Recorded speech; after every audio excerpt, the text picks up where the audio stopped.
আমি এবার রান্নাঘরে চলে এসেছি। কি রান্না হচ্ছে দিদি?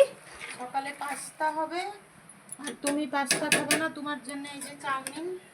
আচ্ছা, তাহলে সকালে রান্না হবে পাস্তা আর চাউমিন। দিদির কাছে তো শুনেই নিলে, সকালে পাস্তাটা সেদ্ধ বসিয়ে দিয়েছে দিদি, আর এদিকে চাউমিনটাও সেদ্ধ বসিয়ে দিয়েছে। আমার পাস্তা অতটা ভালো লাগে না, তাছাড়া পাস্তাও নিরামিষ করে খেতে ভালো লাগে না, চাউমিনটাই খাবো।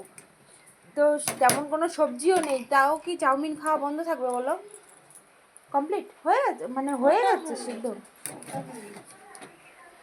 ওই জন্যে দিদি বললো তাহলে তোমার জন্য একটু চাউমিন নিয়ে এসো, আমি তোমার সুন্দর করে একটু চাউমিন করে দিই, নিরামিষ করেই হবে। আর এখানে পাস্তাটা বসে গেছে। তো চলো, এরপরে আর কি কি রান্না হবে সারাদিন তো তোমাদেরকে দেখাতেই থাকবো। আর বৃষ্টি তো দারুণ হচ্ছে বাইরে, প্রচণ্ড বৃষ্টি হচ্ছে।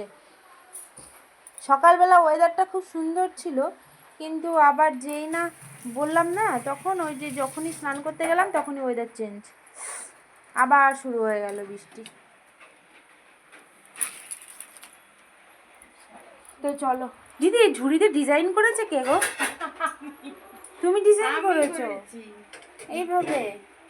তোমার এটা নিরামিষ ঝুড়ি, এসি কালার তিনটে তো মিশে যাবে, ওই জন্যে এটা ডিজাইন করা হয়েছে। হ্যাঁ।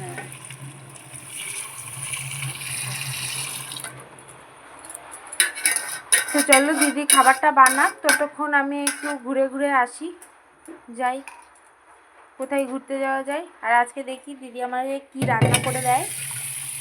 ঠিক আছে, হ্যাঁ ঠিক আছে, বাই, আবার পরে দেখা হবে, টাটা।